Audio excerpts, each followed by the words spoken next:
के भने त अनि तपाईँलाई मैले के भने त तपाईँ कस्तो वाइलिङ गरेर हुँदैन तपाईँको पुरानो भएको गाडी चाहिँ अनि जस्तो भने सुन ट्राफिकले जे भन्छ त्यही सुन्नुहोस् ए भएको चाहिँ अलिकति चोकमा चाहिँ अगाडिपट्टि बाइकले राइट टर्न गर्न लागेको रहेछ बिचमा ट्याक्सी रहेछ होइन अगाडि पनि ट्याक्सी थियो अगाडि अनि बाइकभन्दा अगाडि पनि ट्याक्सी थियो एकैचोटि त्यो कन्टिन्यू भयो क्या सर अनि उता राइट टर्न गर्नेले राइट टर्न गरिरहेको बिचमा झ्याप्प रोक्दाखेरि थोरै डिस्टेन्समा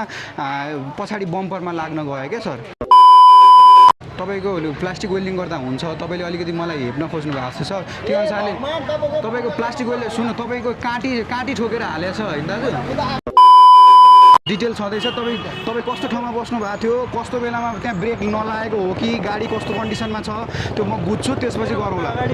ठिक छ मैले बुझेँ त तपाईँ साइड लाउनु म पनि साइड लगाइहाल्छु कस्तो ब्रदर तपाईँ पनि रोक्नु ल एकैछिन तपाईँले गर्ने मलाई यहाँ समस्या परिरहेको छ होइन तपाईँ पनि यहाँ आउनु अगाडि तपाईँ पनि एकछिन आउनु न सल्लाह गर्नु तपाईँ भाग्ने मान्छे तपाईँले गरेर मलाई यहाँ क्षति पऱ्यो क्या चाहिँ नि अलिक सुन्नु तपाईँ 81 टन सुन्नु न तपाईँले रोकेपछि 81 मलाई पनि अप्ठ्यारो पऱ्यो क्या सिधा रनन्न गइरहेको थियो क्लोजमा होइन तपाईँले पनि अप्ठ्यारो परेको छ बरु पुलिस केस गर्नु भने गर्छु म त के भयो त्यो गाडी जुन ट्याक्सी न टर्निङ गरेको थियो तपाईँ पनि हल्का स्पिड थियो अब उसले झ्याममा ब्रेक तपाईँको त तपाईँको चाहिँ नि स्पिड हुने ठाउँ चाहिँ होइन फेरि स्पिड हुने ठाउँ छैन म स्पिड चलाएको पनि होइन कस्तो अब उसको फेरि कस्तो तपाईँको केही भएन मैले गरिदिन्छु भनेको छु मैले गर्दिनँ भनेको छैन होइन तपाईँको पनि गल्ती छ तपाईँ पनि अन्डरस्ट्यान्डिङ हुनु पऱ्यो त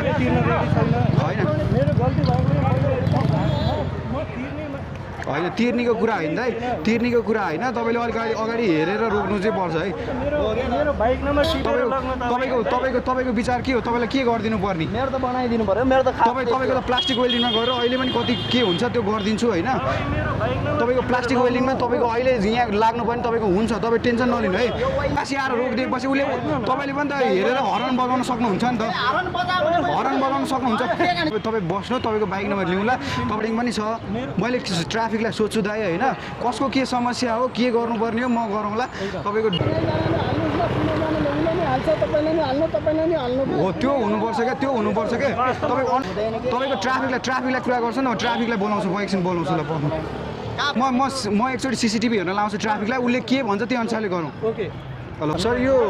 के अरे यो के चोक भन्छ अरे यो मनमैजुबाट यो के अरे शुभकामना चोक भन्छ होइन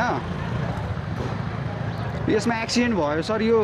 ट्राफिक पठाइदिनु पर्ने भयो कोही पुलिसहरू केही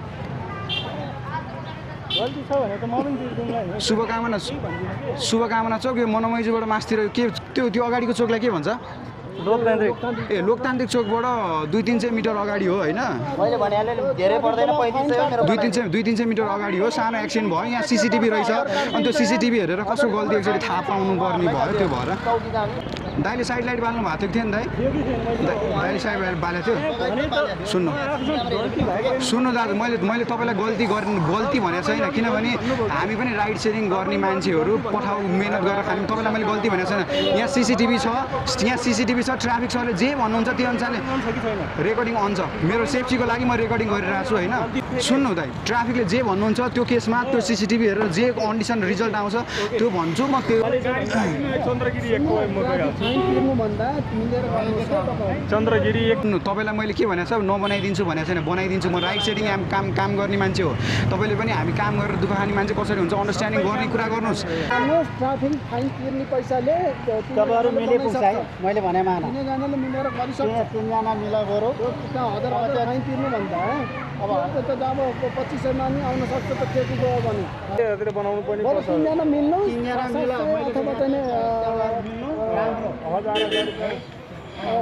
सशस्त्र पर्फर्मेन्स कति हुन्छ त्यति मिसाउनुहोस् त्यो गर्नुभन्दा बरु 24 हजार तिनजनाले मिसाउनुहोस् शुभ हजुर कतापट्टि ए त्यहाँ जानु ल 235 रुपियाँ है तिनजना मिला एकजनालाई मार पार्न हुँदैन आफ्नो सरकारले त एकजनालाई मात्र भरे ट्राफिक आयो भने जसको गल्ती छ उसले तिर्नै पर्छ क्या उता हजार फाइन पनि जानुपर्छ यो त गाह्रो छ ट्राफिक आयो भने चाहिँ मिलाउँछ होइन मिलाउनु पर्छ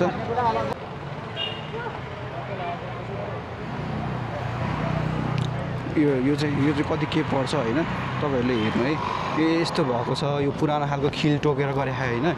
यो खिल ठोकेर गरेको छ यो मान्छेले होइन खिल ठोकेर राखेको हो नयाँ पनि होइन अन्डरस्ट्यान्डिङ पनि हुनुपर्छ क्या अलिकति भएको हो यो प्लास्टिक वेल्डिङ गरिदिन्छु भनेको छु मैले होइन मैले तपाईँलाई के सिधै गल्ती पैसा झिक्नु भने र छैन भने यहाँ एकचोटि सिसिटिभी हेरौँ सिसिटिभीमा अन्डरस्ट्यान्डिङ जे हुन्छ त्यही कुरा गर्छु भनेको छु अनि अगाडि कस्तो केसमा भएको एक्सिडेन्ट त्यो पनि बुझ्नुपर्छ एजम गर्नुपर्छ नि त ब्रदर कस्तो केसमा भएको छ एक्सिडेन्ट भएको छ मबाट के चाहनुहुन्छ तपाईँ मबाट के चाहनुहुन्छ हो त्यो म त्यो तिर्ने भनिरहेको छु त मैले नाइ भनेको छ त तर तपाईँको त्यहाँ सिसिटिभीमा हेर्नु पऱ्यो कसरी एक्सिडेन्ट भएको हो भनेर के तपाईँले चाहनुभएको मैले तिर्दै हुन्थ्यो भन्ने होइन त ठिक छ म तपाईँको ट्राफिकको मेरो गल्ती रहेछ भने म तिर्न तयार छु तर त्यो सिसिटिभीमा हेर्नु पऱ्यो क्या ट्याक्सी ड्राइभर तपाईँ हो एकचोटि प्लास्टिक वेलिङमा हिँड्नु त तपाईँको अन्डरस्ट्यान्डिङको कुराले मिल्छ भने मिलाउँ होइन तपाईँ कुरा लम्ब्याउने हो भने म त्यही अनुसारले जान्छु फेरि तपाईँको काम छैन तपाईँ आनन्दले फुर्सदमा हुनुहुन्छ भने होइन तपाईँ त्यही अनुसारले म कुरा लम्ब्याउँछु 7,000 भन्छ त के भन्नु भाइ त्यो तपाईँलाई धेरै के अरे क्षति पनि भएको छैन यार गाडीको तपाईँ सुन न कस्तो केसमा भएको कुरा पनि तपाईँले बुझ्नुपर्छ होइन तपाईँ पनि राइट दिउँसभरि काम गरेर खाने मान्छे हो होइन कस्तो बेलामा एक्सिडेन्ट हुन्छ तपाईँले पनि थाहा छ म कति होइन मैले त्यही भने नि 3,000 दिनु सक्यो ल हजुर यो हजुर शुभकामना चोकमा छ यो सिसिटिभी हेर्न मिल्छ कि मिल्दैन सर यो सिसिटिभी हेर्नको लागि चाहिँ मैले फोर्स गरे हो सर यहाँनिर सिसिटिभी छ सर होइन यो चालु यो सिसिटिभी हेर्नलाई चाहिँ के गर्नु पर्ला यहाँ चोकमा राखेको सिसिटिभी छ होइन शुभकामना चोकमा हजुर त्यो भएर एकचोटि सिसिटिभी हेरौँ एकचोटि सिसिटिभी हेरौँ अगाडिपट्टि बाइकको मान्छे पनि यहीँ हुनुहुन्छ उहाँले भन्नुभएको छ कि मेरो गल्ती छ भने म तिर्न तयार तर गल्ती छैन भने तपाईँले तिर्नुहोस् भन्दै हुनुहुन्छ एकचोटि सिसिटिभी चाहिँ हेर्न पाए हुन्थ्यो कि भनेर हजुरलाई उयो गर्न खोजेको कति लाग्छ तपाईँ अनेस्ट भएर भन्नु त म पनि मिहिनेत गरेर खाने तपाईँलाई मैले 3,000 दिनुहोस् भने तपाईँले धेरै पनि भनेको त्यो बम्बर तपाईँ 500 रुपियाँ दिनु न तपाईँ 500 रुपियाँ दिनु म 2500मा दिनु सिसिटिभी हेर्न के गर्नु पर्ला सर काम गरेर खाने म पनि काम गरेर खाने होइन तपाईँ पनि काम गरेर खानु भने सुन्नु तपाईँको उद्देश्य के मैले तिर्दै हुन्थ्यो भन्ने होइन तपाईँलाई मैले दोष लागेको छ त दाजु सुरुमा कस्तो कन्डिसनमा लाग्यो भन्दा दाइ एकचोटि तपाईँ बस्नु है यहाँ सिसिटिभी हेरौँ कस्तो केसमा एक्सिडेन्ट भएको त्यो अनुसारले ट्राफिकले जे भन्छ त्यो अनुसारले चलाउँ भन्न खोजे हो दाजु यसो गर्नु तपाईँले मैले सोध्न पनि गएन होइन एकचोटि तपाईँ र म जाउँ न त त्यो कता यो बम्पर कता पाउँछ तपाईँलाई थाहा होला नि बम्बर कुलेश्वर यता पाउँदैन तपाईँ काडी ठोकेर गरेछ होइन त्यही भएर मैले कुरा पनि लम्ब्याउन चाहिनँ सुन्नु न तपाईँलाई म अहिले पनि 2500 रुपियाँ हालिदिन्छु तपाईँ आफ्नो व्यवहार गर्नुहोस् कस्तो कन्डिसनमा भएको हो तपाईँले पनि बुझ्नुहोस् होइन हामी पनि मेहनत गर्ने मान्छे दाजु एक्सिडेन्ट भएको केसमा चाहिँ त्यो सिसिटिभीको जुन त्यो हेर्न चाहिँ अहिले भोलि ओडामा आउनु भन्यो कुरा लम्बिन्छ तपाईँको पनि काम हुन्छ धेरै होइन तपाईँलाई पनि 5-6 हजार घाटा लाग्ला होइन तपाईँलाई मैले के भने तपाईँले 3,000 भने मैले 2500 भन्दा के भयो दाइ मिलाएर गर्नु न हामी पनि काम गरेर खाने मान्छे केटाकेटी मान्छे स्टुडेन्ट मान्छे राइड सेयरिङ गरेर तपाईँ पनि काम गरेर खाने मान्छे तपाईँ प्लास्टिक वेल्डिङ गरिदिन्छु भनेको थियो अनि तपाईँले त्यसरी सानो कुरा पनि मिल्न चाहनुहुन्न तपाईँ एकचोटि जाउँ कुलेश्वरै जाउँ आउनुहोस्